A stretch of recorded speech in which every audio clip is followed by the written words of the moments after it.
Straight ahead on CCX News, flipping with a greater goal. The Hennepin County Home Rehab Project that aims to help small businesses. Plus, a new snow emergency proposal, what it could mean for parking rules in Brooklyn Park. But first, a Brooklyn Center home care facility worker found negligent in the death of a client. CCX News starts right now. Hello and thanks for joining us. The Minnesota Department of Health found that a former nurse at Plateau Healthcare failed to monitor one of its residents properly. According to the report, the nurse was negligent in monitoring a ventilator that stopped working during the overnight hours. The client was found dead the next morning. This case happened in October of 2017, and the health department recently concluded its investigation. The report states that the Plateau Healthcare nurse failed to follow the client's care plan, assess the client, or provide services that were essential to the client's health. The client needed respiratory support 24 hours a day. The report also states the nurse documented completing checkups that were not actually done.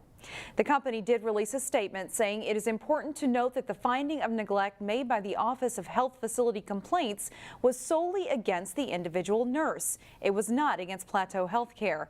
It should also be noted that the nurse against whom the neglect finding was made is no longer working with Plateau Healthcare. The president of the company also expressed how sorry he was that this happened, and the company will make changes where needed. After months of discussion, Brooklyn Park could change its overnight street parking rules, particularly after snowstorms. The city currently bans parking on streets between the hours of 2 a.m. to 5 a.m. The city also writes tickets for cars left on the street after 2 inches or more of snowfall. But soon, if it's approved, those cars would be tagged and towed if the city declares a snow emergency. The city is considering a 2-year pilot program. The issue is expected to be on the next City Council meeting agenda coming up in July. It is no secret that there is a high demand for single-family homes. Now Hennepin County is getting in on the action. Neil Persley explains. About 2.5 years ago, Hennepin County was looking at an innovative way to address vacant, boarded, often condemned housing. Bet you didn't know Hennepin County was in the house flipping business. This house in Golden Valley is part of the pilot project undertaken by the county. The goal wasn't to get the tax forfeited properties back onto the tax rolls as soon as possible, nor was it to save taxpayer money. So I think the goal was to provide contracting opportunities for women and minority-owned small business enterprise firms, to look at enhancing the workforce from the minority community. And by those standards, Administrative Manager of the Property Tax Division, Jeff Strand, says the project is a success. The fact is we have great goals achieved. We have great outcome measurements. Although it took over 18 months to renovate this just over 1,000 square foot house, Gilbert Ordoncourt, manager of construction procurement for the project, said the objectives were met. Our intention with this program was to get as many small businesses as possible included in the rehabilitation of these projects. Primarily, our focus was to get contractors that lived within these communities where these homes had been forfeited. In order to accommodate the minority contractors, Hennepin County instituted a quick pay system of getting the contractors paid every 2 weeks in order to help their cash flow. The county also eased its insurance requirements for the chosen contractors. Strand said they had a budget of $1.7 million to renovate 9 houses in this pilot project. And since the county has deemed it a success, we have identified up to 8 homes for a phase 2.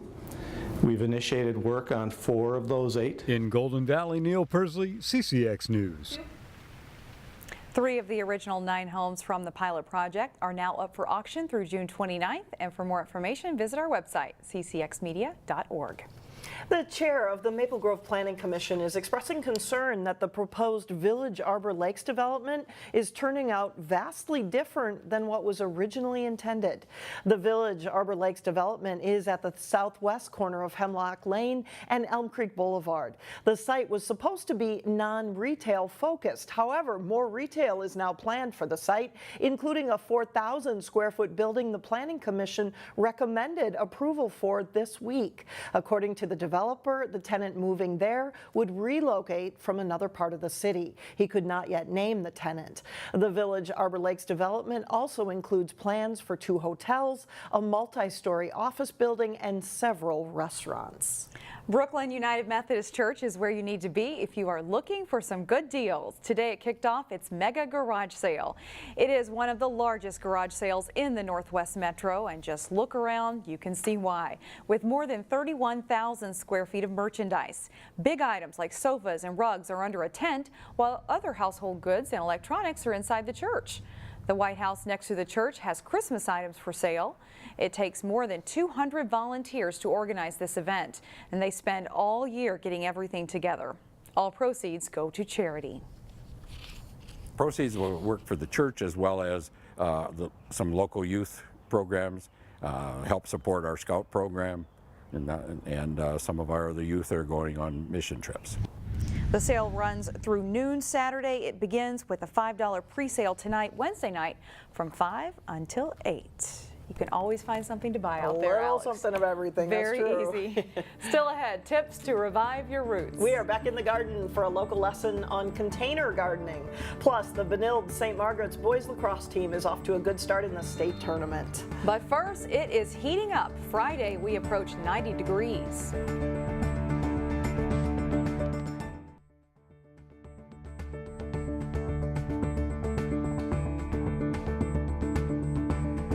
An annual tradition to beautify downtown Robbinsdale will continue thanks to the generosity of some local residents. Robbinsdale's Beautification Committee raised more than $2,000 through a campaign on the website GoFundMe to help pay for hanging flower baskets along West Broadway Avenue.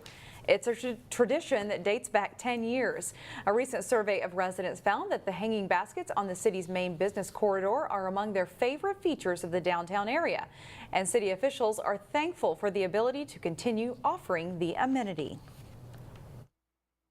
It's really a testament to how great this community is and how everybody comes together to really make this downtown beautiful. Robbinsdale has 16 hanging flower baskets downtown, but Becken said he'd like to raise $500 to add a few more. If people want to donate, they can do so by searching for Birdtown Baskets on the GoFundMe website. You know it's summer, Alex, when those baskets go up. That is true. Container gardens are becoming very popular with folks who don't want to tend to a large space. Expert gardener John Henning with Dundee Nursery shows us how to plant herbs and tomatoes in a container. Reporter Sonia Goins goes in the garden with more. There's some English thyme, there's a little bit of tarragon, and I have the standard basil. Now for the planting. They're very simple. Choosing the right soil is key to helping your potted plants to grow. This is a very light soil. Vegetable and herb plants vary in the amount of space they require. Give yourself a little room for the plants to come into and a little bit of room so that when you water it doesn't flow over the top. You can use this technique to revive the root system. I always break up the root system a little bit just so they don't keep going around in circles, but just squeeze them a little bit, give them a little room. Make a little room in there for them, add a little more soil around it. Henning also recommends cutting off the top of the herbs when you first plant. He says doing this will encourage more growth and it will help the roots to expand better. With this particular plant, just take a scissors and snip them off. However, you'll have to use a different technique when it comes to planting tomatoes in a container. I wouldn't cut the top part off on it, but as far as planting it, you still break up the root system. I would take the lower branches off of them, like that. And then when you plant it about this deep versus planting it at level with soil, but plant it deeper. Tomatoes will root out better up here, and then they'll strengthen your stems better. Henning says practically anyone can grow a container garden. Very simple. In Plymouth, Sonia Goins, CCX News.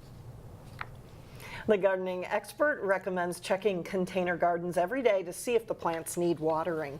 Potted plants require more watering than plants that grow directly in the garden. Still ahead, moments to remember at Cooper High School's commencement address. But first, it's on to the state tournament for the Heritage Christian Academy baseball team. John Jacobson has their story next in sports.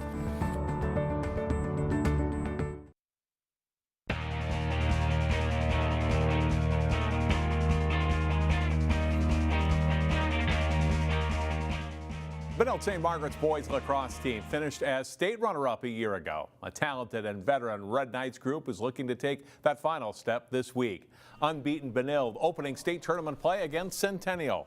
Benilde starts slowly and Centennial takes advantage. Jordan Rodriguez scores for a 1-0 Cougars lead. But then the Red Knights offense gets going. Shea Kinney-Lenhart with the goal. It's 2-1 Red Knights late in the first quarter. Early second quarter, Turner Wine beats the defender and scores for BSM. Kinney-Lenhart zips the quick pass to Jerome Newhouse, and he gives the Red Knights a 5-1 lead. Third quarter, Quinn Elan makes a run to the goal, and he scores. Benilde is up 7-3 on its way to a 10-4 victory. 3 players scored twice for the Red Knights, who face Mahtomedi Thursday afternoon in the semifinals. Great weather greeted golfers for day 2 of the state tournament. Championships are on the line. Maple Grove's Sydney Schulte here in the Class 3A girls tournament. She ties for 52nd place. The top local finisher, Hallie Greenberg of Wayzata. She sinks the par putt on West number 6 at Bunker Hills, ties for 9th with a 2-day total of 154. Megan Muniche of Champlin Park struggles on the front 9 but finishes strong. This par putt at East 9, her final shot of the day, and she ties for 21st. Amy Burnham of Wayzata shoots a 79 in round 2 with putts like this effort on West 5. Burnham ties for 24th place. Her teammate Melanie Lim aims for birdie here on West 5, just short, but she makes par. And Lebin ends up in 26th place with a 161 total. Boys tournament action. Tyler Burkham tees off from Maple Grove. They entered round 2 in 2nd place. First round leader Tristan Nelko of Wayzata. Nice putt on East 2 here. It sets him up to tap in for par.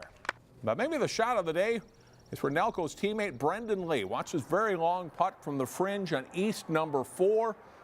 He doesn't settle for close. This one drops for a birdie. Boys are still on the course of this taping of CCX News. We'll have a recap of their second round Thursday starting at 4 p.m. The state baseball tournament gets started Thursday. As Jay Wilcox reports, a local team that has been knocking at the door for several years is finally in the tourney. It's been a long time coming is an understatement. After 5 straight runner-up finishes in Section 4A for the Heritage Christian Academy baseball team, they're in the state tournament for the first time. Oh, it's so special, you know. Just being there the last 4 years, at least I've been here the last 4 years, it's been tough not getting there and not getting past that point, but finally jumping that hurdle and getting over into the state tournament, it feels great. Yeah, it's awesome. I was obviously a player for the last 4 years and got that red ribbon, and it was nice to finally get that blue one as a coach, and these guys are awesome. They're great players, great guys. It wasn't an easy path to state. The Eagles lost the winner's bracket final to Randolph, then had to rally from a late 4-0 deficit to beat Mayer Lutheran. Then, oh, by the way, they had to sweep 2 from Randolph in the section final. Those struggles tested the Eagles, and that'll help this week. And I think when we lost that first game against Randolph, it was kind of a, oh boy, here we go again type scenario. And then the momentum from, getting a walk-off win against Mayer Lutheran and running that into the championship game when we had our best pitchers ready to go, and I think everyone just felt that momentum after that 5-4 Mayer game that, hey, this is our year. This is what we came here for. Heritage is the #1 seed in Class A, and though it's their first time in the tournament, they feel they have a good shot to take it all. We obviously have to hit well. I think our pitching's there. We've proved that our pitchers can handle big games and big moments, and I think we need to hit well up and down the order. So I kind of said to the guys today, we're going to go out there and we just got to play our game. We earned the #1 seed. We believe we are the best team in Class A, so now we just have to play like it. They're finally here and they're ready to make the most of it. Jay Wilcox, CCX Sports. Heritage meets Sacred Heart in the Class A quarterfinals Thursday morning at 10 o'clock at Chaska Athletic Park. Wayzata opens play in the Class 4A tournament against Blaine Thursday at 5:30 at CHS Field. That's all for sports. Shannon and Alex, back to you. All right, thanks a lot, John. This week we are sharing words of inspiration from the class of 2018. At Cooper High School's commencement address, we learn about the importance of family, as in the Hawk family. Well, it takes a village to raise a child is an old African proverb, which illustrates nobody crosses the finish line alone. We are truly a family. We fight like one, but we love even harder. We knew that from day one. It didn't matter what you look like, what religion you practice, what sexual orientation you are. It didn't matter where you came from or how much money your family has. We believed that when we walked through those front doors, we became a family, and that it was always a great day to be a Hawk. When I was your age, I would never have imagined myself as a teacher. I didn't like school. As many of you know from my endless stories in class, I graduated high school and headed off to college to become the next big radio DJ. Because they always told me I had a face for radio. But I think Mr. Nelson entertains students in class, too. Yeah, he has a purpose He's a favorite over there, absolutely. Teacher Ned Nelson also offered up this advice to students: be true to yourself, and you deserve to be happy. Good advice. Good And stuff. Up next, being true to yourself in that interview. Interview advice for prospective college students and job seekers when we come back.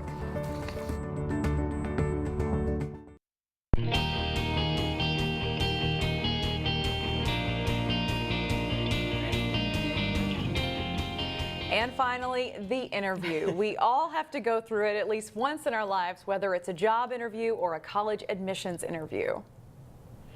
We're starting kind of the college process, and there's a lot of different pieces to that, but the interview is a potentially very important aspect, and it's also just kind of a good skill.